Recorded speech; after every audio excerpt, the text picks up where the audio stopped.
February 1943. The desert wind cuts like sandpaper across the open plain. In the distance, a column of German officers stand beside their armored half-tracks, binoculars raised. Before them, a narrow ridge twists upward, steep, uneven, and layered with soft, collapsing earth. They watch as a small American vehicle, no taller than a man, begins to crawl up the slope. It's open, unarmored, fragile-looking, almost laughable next to the steel beasts of the Afrika Korps. One German general smirks. "A toy," he mutters to his aide. Another chuckles as the little machine bounces over the rocks, its tiny tires fighting the mud. But the laughter fades. The jeep doesn't stop. It claws its way upward. Four wheels spinning, engine growling, front wheels leaping like a desperate animal. In moments, it crests the ridge and disappears beyond the line, dust trailing behind it like a small victory flag.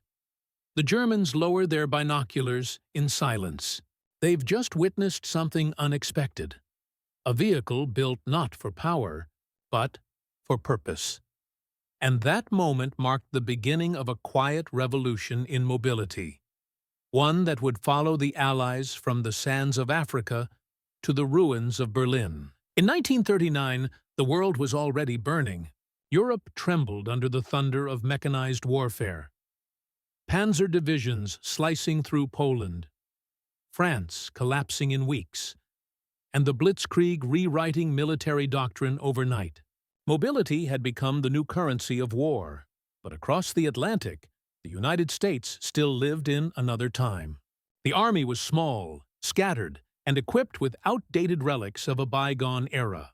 Infantry units moved on foot. Scouts used motorcycles that broke under rough terrain. Light trucks sank in mud and sand. In early 1940, the U.S. Army quietly issued an unusual request, a call for a new kind of vehicle. It had to be light, fast, and capable of crossing any terrain. It had to carry 3 soldiers, a mounted gun, and survive the kind of punishment that would destroy any civilian car. Most importantly, it had to be designed, built, and delivered within just 49 days. It sounded impossible. At the time, no one in the American auto industry believed such a machine could exist. But the Army insisted. The coming war would be a war of movement, and they could not afford to lag behind Germany's armored spearheads. The specifications were precise and merciless. Weight, under 1,300 pounds. 4-wheel drive. Engine power, at least 40 horsepower. Ground clearance, high enough to climb over rocks and ditches. Foldable windshield and compact frame for transport by ship or plane. The call went out to 135 companies. Only 2 responded seriously. American Bantam and Willys Overland, both struggling automakers desperate for contracts. The War Department's challenge was as much about imagination as engineering. They weren't asking for a faster car. They were asking for something new. A soldier's companion. A mule made of steel. In Butler, Pennsylvania, a handful of Bantam engineers began working around the clock. They slept in their cars, ate at their drafting tables, and used parts scavenged from scrap bins. With no time to build a prototype from scratch, they repurposed whatever they could find. Axles from trucks, a modified engine from an old car, and a body hand-shaped overnight. By September 1940, the first Bantam reconnaissance car rolled onto a muddy Army testing ground. It looked crude, almost improvised, but the moment it hit the trail, the officers watching knew they were witnessing something different. The little machine jumped trenches, crawled over logs, and climbed hills like a stubborn animal. A report sent to Washington the next day called it a remarkable little vehicle. Light, fast, and obedient. But there was a problem. Bantam was too small to produce at the scale the Army needed. The government quietly sent Bantam's blueprints to 2 larger automakers, Ford and Willys Overland, without the company's permission.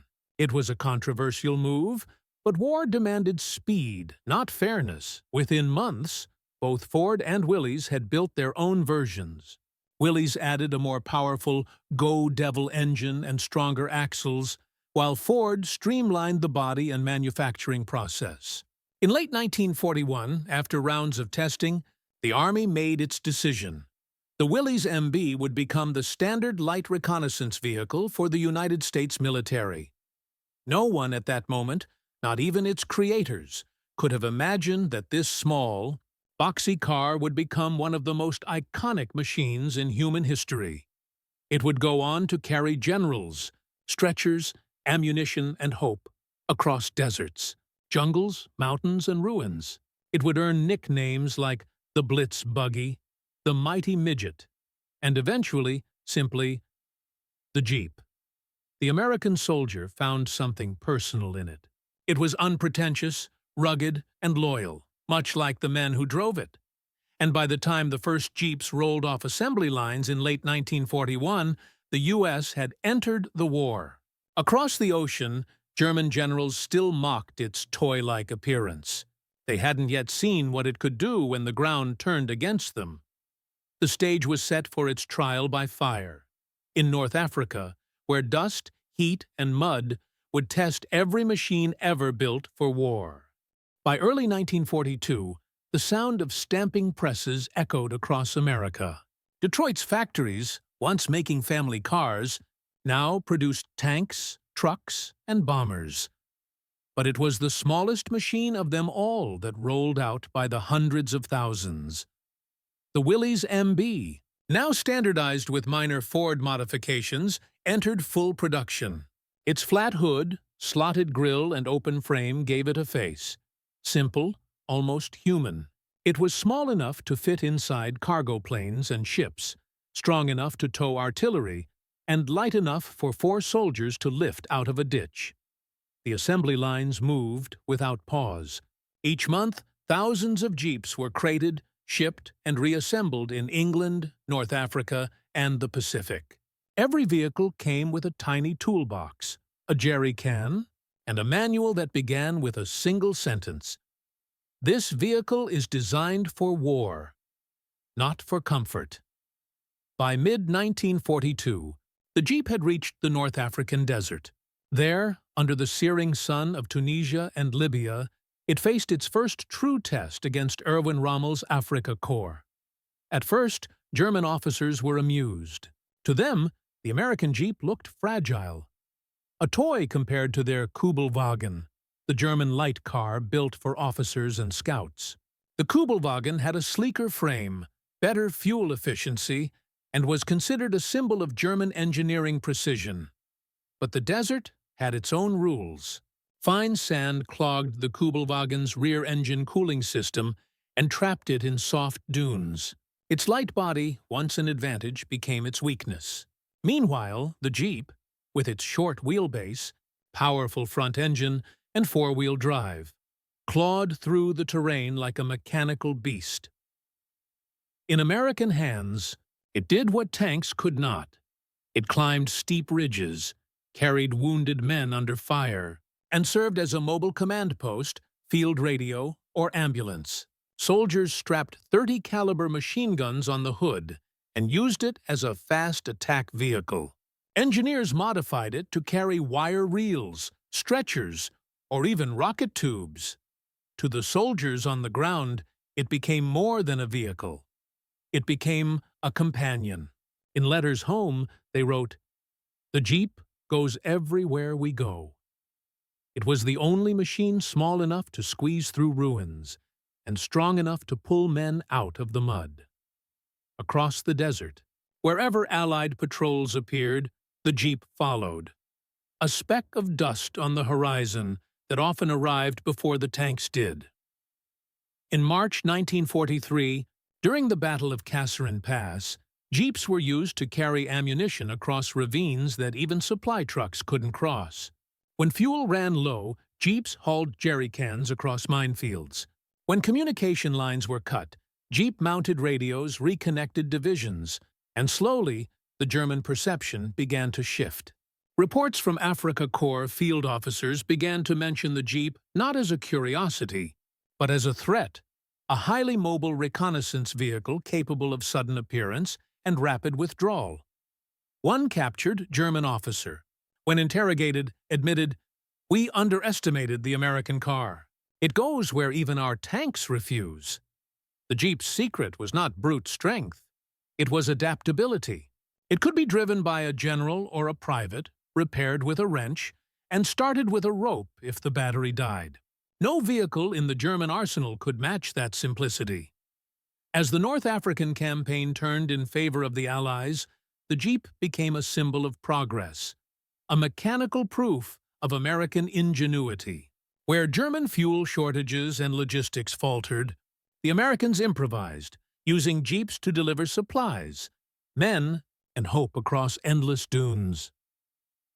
By the end of 1943, the Jeep was everywhere, on the beaches of Sicily, in the jungles of Burma, and on the icy roads of Alaska. It had earned a new reputation among both friends and foes, not as a toy, but as a tool that could outthink the terrain. The laughter of German generals had turned to reluctant respect. But the Jeep's story was far from over. Its true genius would be revealed not in what it carried, but in what it represented, the American idea that mobility meant freedom. And as the war expanded from North Africa to Italy and beyond, that idea would shape every battle that followed. To understand the Jeep's real power, one must see it not as a machine, but as a companion. Every soldier who sat behind its steering wheel felt the same thing: trust. It was the only vehicle that didn't demand to be handled like a weapon or maintained like a diva. It simply worked. In the mud of Italy, the frozen roads of Belgium, and the burning dunes of Tunisia, the Jeep became a constant presence. A soldier could wake up under artillery fire and still find his Jeep waiting. Its engine caked with dust, its canvas torn, but ready. They gave them names: Betsy, Liberty, Home. Letters sent home spoke of the Jeep like a living comrade. If this little thing could talk, it'd tell you more about courage than we ever could. Its open frame meant there was no protection from bullets, rain, or cold. Yet the men preferred it that way. It felt honest, a machine that shared their risk instead of shielding them from it. Mechanics could strip it down in minutes. Broken axle? Fixed with a crowbar. Tire gone? A spare tied on with rope. In the field workshops, Jeeps were reborn nightly, patched, welded, and sent back into the line before dawn. Commanders quickly realized what the Jeep could do that larger vehicles couldn't. In the chaos of battle, communication was life or death. Jeeps became moving command posts, darting between units with maps and field radios. Officers who once directed battles from tents now rode alongside their men. The line between the rear and the front began to blur. The Jeep also changed reconnaissance warfare. Before 1941, American scouts often used motorcycles, which offered speed but little stability. In contrast, the Jeep could climb, crawl, and cross rivers. It became the eyes and ears of advancing troops. At night, reconnaissance patrols moved silently across enemy lines. Engines off, Jeeps were pushed by hand over gravel to avoid detection. When dawn came, they raced back with intelligence that could decide a battle's fate. Field ingenuity turned the Jeep into dozens of different machines. Infantry mounted 30 and 50 caliber machine guns on swivel stands, turning them into light assault cars. Medics converted them into mini ambulances, strapping stretchers along the sides. Signal Corps fitted them with reels of telephone wire. Chaplains turned the rear decks into makeshift altars. There was no official manual for these transformations, only creativity born of necessity. A unit in Sicily once welded armor plates from a wrecked half-track onto their Jeep, calling it the cockroach. It wasn't pretty, but it survived shell fragments that would have killed its crew. To the Germans and Japanese, the Jeep was initially a curiosity. Captured examples were examined, test-driven, and often mocked for their simplicity. German engineers called it a primitive design with no refinement. But after North Africa, field reports began to change in tone. Axis officers noted that Allied columns could appear and vanish faster than predicted. They realized that this strange, square-bodied car was the reason. Rommel's staff began referring to it as the shadow on the sand. In Italy, Wehrmacht units sometimes used captured jeeps for their own reconnaissance. One German captain remarked in his diary, "It is awkward to see the enemy's toy outperform our tools." The Jeep's versatility exposed a deep philosophical difference between the two militaries. The German approach favored complexity and precision, beautiful machines that performed perfectly under ideal conditions. The American approach favored simplicity, a design that worked under any condition, even the worst ones, and in war, it was simplicity that endured. For Allied troops, the Jeep embodied the spirit of the campaign: light, fast, and unrelenting. When terrain stopped the tanks, the Jeeps went ahead. When bridges collapsed, Jeeps found fords. When roads turned to rivers, they built ramps and drove across. It became the literal bridge between infantry and armor, between command and chaos. Wherever it went, morale followed. A Jeep arriving at an isolated position meant mail, supplies, and survival. By 1943, it was more than a vehicle. It was part of the American identity on the battlefield.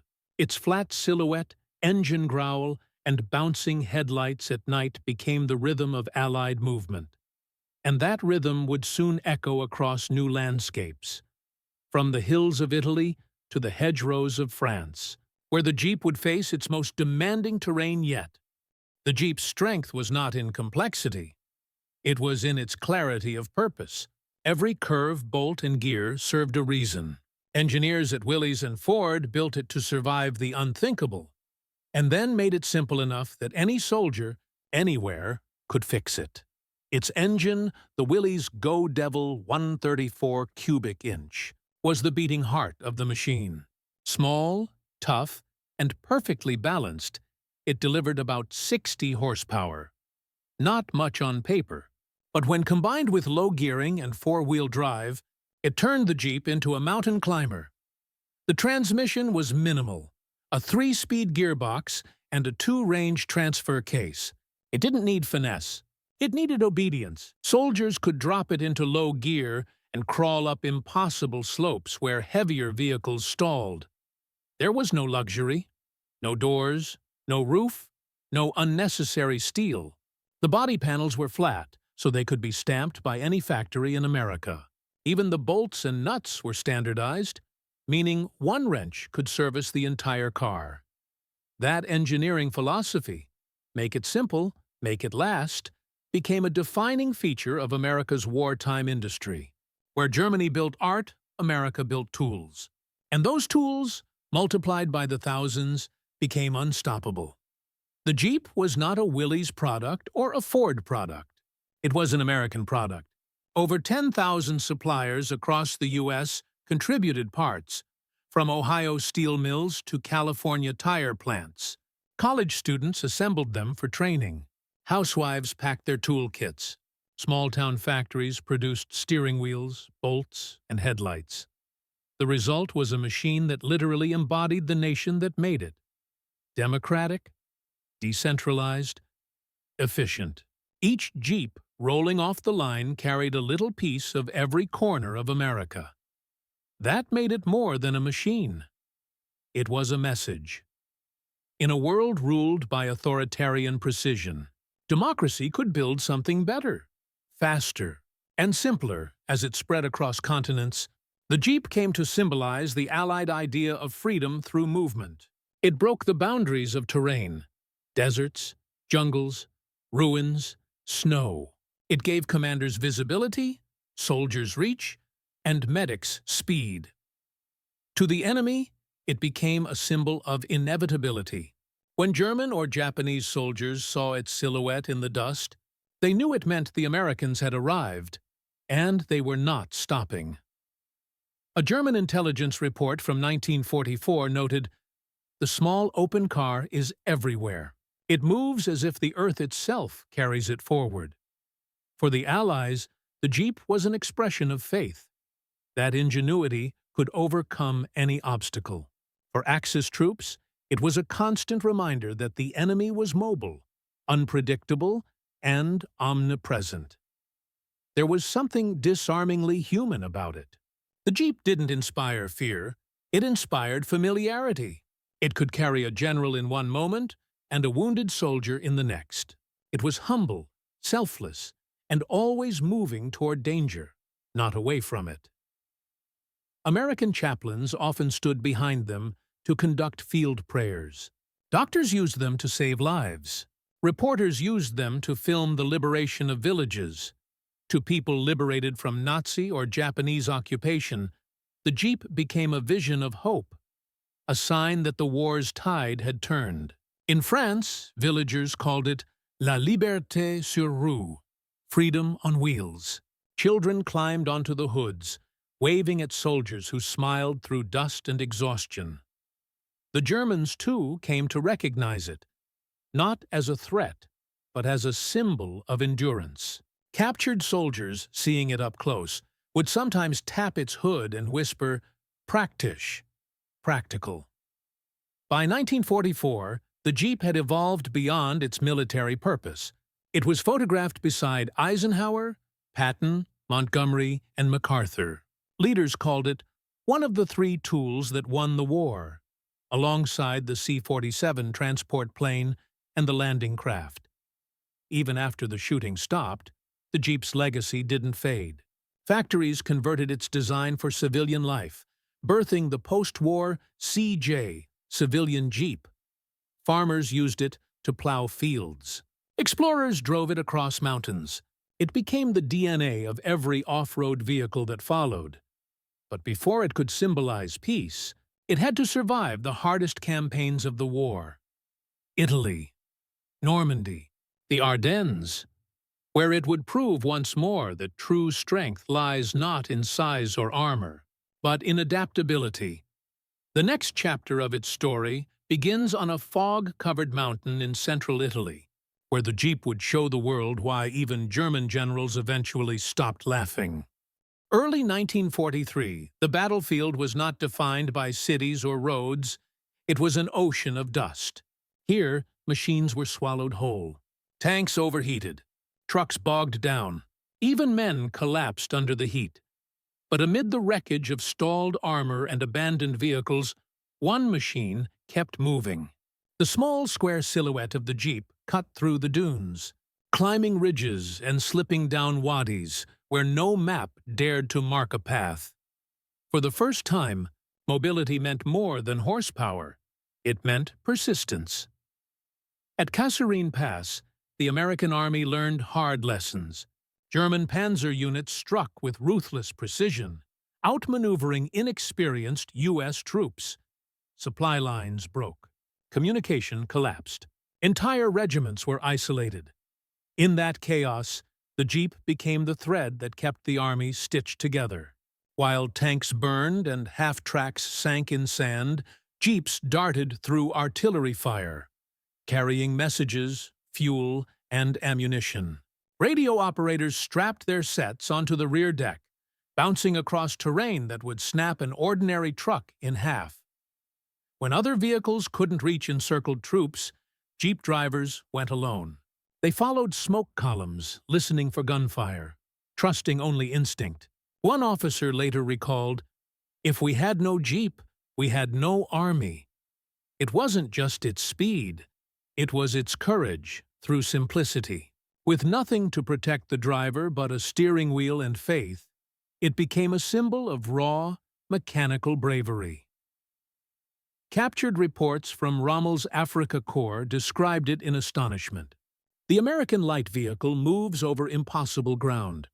It is like a rat, small, fast, impossible to catch. To them, it defied logic. The Germans had built vehicles with advanced suspension, armored plating, and air-cooled engines, yet none could match this stripped-down car. It didn't rely on design elegance. It relied on trust between man and machine. That trust allowed American units to move faster than Rommel's intelligence predicted. Convoys appeared where no road existed. Jeep patrols cut off supply routes, guided artillery, and flanked from unexpected directions. The little car was rewriting the map. By late 1943, the campaign shifted north, across the Mediterranean into Italy. There, the Jeep faced terrain even worse than the desert. Italy was a battlefield carved by nature. Narrow roads clinging to mountainsides, steep inclines, and constant mud. Rain turned valleys into swamps and slopes into slides. Heavy vehicles were useless, but the Jeep, again, climbed where tanks couldn't. In the Apennine Mountains, U.S. patrols drove along goat trails, headlights blacked out, engines humming like insects in the night. They ferried supplies, evacuated wounded, and brought artillery spotters to ridgelines. German troops watching from bunkers often mistook the sound of approaching jeeps for advancing armor. The terrain amplified their engines, echoing like tanks in the fog. It was here that the Jeep proved its true genius. It didn't conquer the terrain. It befriended it. Every driver developed a personal rhythm with his Jeep, a feel for its quirks. You didn't control it. You collaborated with it. Soldiers learned how to balance the clutch on steep hills, when to shift gears in mud, how to angle wheels just enough to climb over a stone wall. In Italy, one engineer battalion famously drove jeeps up a mountain face so steep that mules had refused to climb it. They reached an observation point and radioed artillery coordinates. It changed the course of a battle. German observers reported the incident as impossible, concluding the Americans must have used helicopters. But it wasn't magic. It was a mix of courage, stubbornness, and steel on four wheels. For American troops, the Jeep wasn't just transportation. It was identity. It embodied everything that defined their war: adaptability, speed, and humor amid hardship. Even generals began adopting them as personal mounts. Eisenhower called it one of the 6 most vital tools of victory. By 1944, nearly every Allied officer rode in one, from the beaches of Anzio to the ruins of Cassino. The Jeep's presence became a promise. If it could reach you, you weren't forgotten. German prisoners began to describe their encounters with irony and disbelief. Some admitted they envied the Americans' mobility. They move like wind. We move like iron. That wind would soon blow across France, because once the Allies landed at Normandy, the Jeep, that small, underestimated machine, would again lead the charge where even tanks feared to go. Normandy, June 1944. The beaches had been claimed, but victory was still a question of movement. Mud, wreckage, and cratered roads turned the coastline into a maze of chaos. The Allies needed a way to move, fast, light, and flexible, through terrain that crushed the heavy armor of both sides. And there, again, the Jeep led the way. Within hours of landing on Omaha and Utah beaches, engineers and medics unloaded Jeeps from landing craft. Still wet from the Channel spray, their engines roared to life. They carried stretchers, water, ammunition, and, in some cases, Hope artillery spotters rode ahead to mark enemy gun positions hidden behind hedgerows. Commanders used them to traverse makeshift bridges and dirt tracks. Priests and doctors transformed them into field chapels and ambulances. In a war defined by destruction, this little machine became an instrument of restoration. A report from the U.S. Army's 1st Infantry Division read simply, "If the Jeep cannot reach a position, nothing else can." Every battlefield seemed to rewrite itself around it. The next trial came not from the enemy, but from nature. The Normandy hedgerows, ancient earth embankments overgrown with thick shrubs, turned combat into close-quarter ambushes. Tanks couldn't maneuver, trucks couldn't pass, but the Jeep could. Drivers improvised, mounting steel blades welded from scrap metal to the front bumper. These hedgerow cutters turned the vehicle into a mobile ram. With each pass, Jeeps cut lanes for infantry and supply lines, opening paths where no road had ever existed. A German officer captured near St. Lo admitted in frustration, "They are everywhere, like ants, fast, silent, and endless." As the Allies pushed eastward, the Jeep became the face of liberation. It entered towns before the tanks, often carrying translators or military police. Civilians waved flags, children chased its wheels, and soldiers threw candy and cigarettes from its open bed. For people who had lived years under oppression, the sound of its small four-cylinder engine became the sound of freedom itself. French villagers painted stars on their doors and wrote "Merci Jeep" on walls. In Paris, during the Liberation, columns of jeeps rolled past the cheering crowds, dusty, dented, and covered with flowers. A war correspondent described the scene. "It looked like a parade of ghosts and miracles, the machines that survived everything." The winter of 1944 brought a new test. Snow, mud, and ice turned roads into traps. Yet the Jeep still moved, its canvas tops replaced with tarps, its engines coughing but alive. During the Battle of the Bulge, when supply trucks couldn't reach Bastogne, Jeeps carried everything from fuel to food. They ferried wounded soldiers back under artillery fire, their headlights dimmed to slits. Mechanics wrapped the engines in blankets to keep them warm enough to start at dawn. The Jeep refused to surrender to the cold, just as its drivers refused to surrender the line. When Patton's Third Army broke through the German siege, many of the first vehicles into Bastogne were Jeeps. Windshields cracked, fenders missing, but engines still growling. A letter from an American driver written that week said, "We've lost count of how many times this little thing should have died. But it keeps going. Maybe because it knows we need it to." As 1945 dawned, the Jeep crossed the Rhine with the rest of the Allied army. Pontoon bridges groaned under tanks and trucks, but the Jeeps went first, leading engineers, radio teams, and scouts. They threaded through villages scarred by bombings, carrying soldiers who had started this journey in Africa and were now rolling toward victory. In the ruins of Cologne, captured Wehrmacht officers stood watching as hundreds of jeeps streamed past. One German colonel, once dismissive of the toy car, told an American interpreter, "We built fortresses. You built movement. That is why you won." From then on, no one laughed at the Jeep again. It had proven what American engineering stood for. Not grandeur, but grit. It could not match German precision or Japanese craftsmanship, but it outlasted both. In every campaign, North Africa, Italy, Normandy, the Ardennes, Germany, it did what tanks couldn't, and in doing so, it changed how wars were fought. As the smoke cleared across Europe, rows of jeeps lined the roads leading east. Some carried officers planning the next move. Others carried soldiers staring silently at the horizon, finally at peace.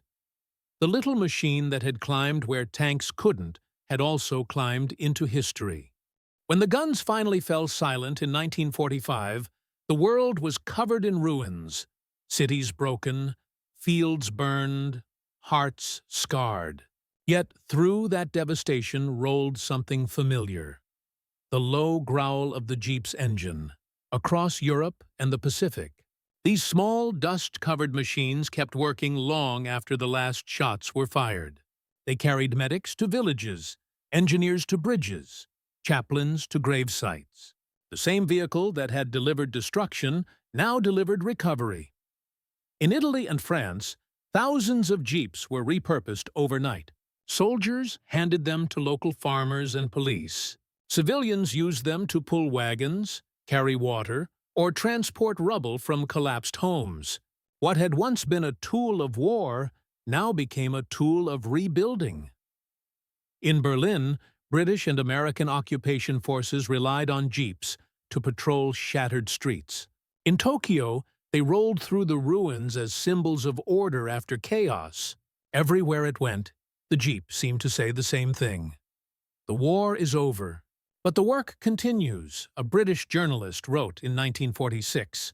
The Jeep remains, dusty, dented, dependable, like the soldier who refuses to rest until the job is done.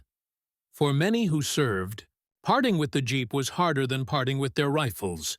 They had trusted it in every condition, across ice, fire, and mud. It had been more than a machine. It had been a silent comrade. In letters and memoirs, veterans spoke of it with a kind of affection rarely given to metal. We didn't drive it. We lived with it. It took us where angels feared to go. Some men even bought surplus Jeeps after returning home, driving them on farms or down country roads, small reminders of a world they had survived. For America, the Jeep became a case study in what industrial unity could achieve. More than 640,000 units had been produced by the end of the war. A staggering number, considering each one was made of over 5,000 parts, sourced from factories nationwide. It wasn't just a vehicle, it was a network of effort. Each bolt and bearing represented someone's labor. The welder in Michigan, the riveter in Ohio, the mechanic in Kansas. Eisenhower famously said, "The Jeep, the Dakota, and the landing craft were the three tools that won the war." That statement wasn't romantic. It was statistical truth. No machine had given the Allies more value per pound, more reach per gallon, or more morale per mile. When the war ended, America didn't bring all its Jeeps home. Tens of thousands were handed to allies and liberated nations through the Lend-Lease program. The French kept them during Reconstruction. The British adopted them for their colonies. The Soviets reverse-engineered them into local models. Even former Axis nations recognized their practicality. German engineers studied captured Jeeps in detail, noting how minimalism could outperform complexity. Japanese manufacturers would later apply that same philosophy, simplicity and reliability, to their post-war car industries. The Jeep had transcended borders. It was no longer just an American invention. It had become an international symbol of resilience. As the war faded into history, movies and documentaries began to immortalize its icons. The Spitfire, the Sherman, the B-17, and among them, the Jeep. Unlike the rest, it didn't symbolize destruction. It symbolized endurance, the everyday courage of ordinary men. In newsreels, it appeared beside soldiers handing out chocolate to children. In photographs, it stood in front of liberated towns with its headlights like smiling eyes. It was utilitarian, yet noble. The perfect representation of America's wartime spirit. Efficient, humble, and relentless. But its story didn't end there. Because even as peace settled over Europe, the Jeep's journey was far from over. It was about to enter a new battlefield. Not of guns and tanks, but of economy and innovation. Its rugged DNA would shape the vehicles of a new age, from farms and factories to the highways of post-war America. The war was over, but the Jeep's journey had just begun. Factories that once roared for war retooled for peace. WWII's Overland, now a household name, faced a question that no blueprint could answer. What do you do with a vehicle built to conquer the impossible? In 1945, WWII's engineers stripped away the gun mounts, replaced the olive paint with harvest colors, and stamped 3 new letters on the hood. CJ, Civilian Jeep. It was the same body, the same heartbeat. But now it belonged to the people it had once fought to protect. Farmers used it to haul equipment across muddy fields. Ranchers trusted it to climb rocky trails that even mules avoided. Explorers, photographers, and veterans bought it as a symbol of endurance, something that had already seen the worst the world could offer. The advertisements were simple and confident. The war is over. The Jeep is ready to work. And it did, in every corner of the globe. Soon, the Jeep's flat grille and square frame became a familiar sight from the Alps to the Andes. It helped rebuild roads in France, delivered mail in the Philippines, and became a lifeline for remote villages in South America and Africa. Military production shifted to new models, but surplus Jeeps still served in countless roles. Taxis, ambulances, police vehicles, even school transports. Everywhere it went, it carried a quiet echo of its wartime spirit. Reliable, rugged, and free. In developing nations, it became a symbol of progress. Where roads ended, the Jeep began. Back in the United States, the Jeep transformed from a tool into a cultural icon. Returning veterans drove them through small towns and down dirt trails, reconnecting with a world they had fought to save. Families took them camping, exploring forests and mountain roads that had once been unreachable. It wasn't just transportation, it was liberation. By the 1950s, the Jeep's design inspired a generation of vehicles. Land Rover in Britain, Toyota Land Cruiser in Japan, and later the off-road SUVs that would dominate the modern era. Each owed its DNA to that small wartime machine that refused to quit. Hollywood, too, remembered it. Newsreels, documentaries, and films like The Longest Day and Patton kept the Jeep rolling across the silver screen. It was never the star, but it was always there. Steady, uncomplaining, immortal. As decades passed, the world's machines grew faster, louder, more complicated, but the Jeep remained pure. A reminder that strength doesn't always come from size or power, but from design and purpose. In museums, restored Jeeps sit beside Sherman tanks and fighter planes, dwarfed in size, yet equal in importance. Veterans visiting those exhibits often run their hands along the hood, as if greeting an old friend. One American mechanic, interviewed in the 1960s, said, "You could strip a Jeep down to its frame and still recognize it. It's like the soul of the war, honest and bare." Today, the Jeep is no longer a tool of conflict. It's an emblem of endurance, the mechanical echo of a generation that built hope from hardship. Its shape hasn't changed much in over 80 years. Because how do you improve on something that already feels eternal? The Germans once laughed at it. The Japanese once dismissed it. But history remembered it differently. As the little machine that climbed mountains, crossed deserts, and helped the world stand again. Every time its engine starts, it carries a whisper of that legacy, a reminder that even the smallest machine, when built with purpose, can move the world. In every war, there are machines that destroy, and machines that endure. The tank broke ground. The bomber broke cities. But the Jeep, it connected people. It was never meant to be heroic. It had no armor, no cannon, no menace. Yet, in its simplicity, it became one of the most human machines ever built. It asked for little and gave everything. From the dust of Tunisia to the rubble of Berlin, it carried the wounded, the weary, and the hopeful.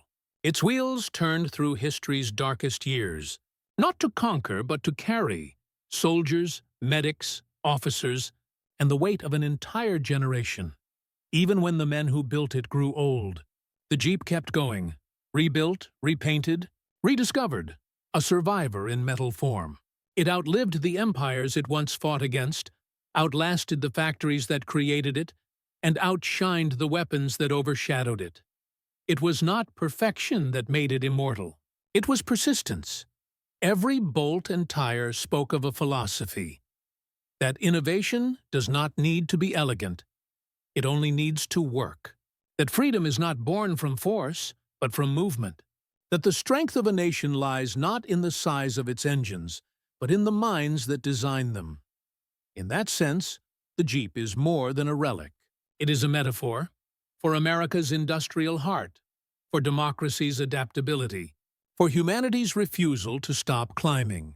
8 decades later, its descendants still roam through forests, deserts, and cities. The sound of their engines faint echoes of 1943. And somewhere, far from any museum, an old Jeep still starts on the first try. The same growl, the same stubborn heartbeat. Because history does not forget what was built with purpose, and the world will always remember the little vehicle that climbed where tanks could not, and in doing so, carried the story of human resilience across the rough roads of time.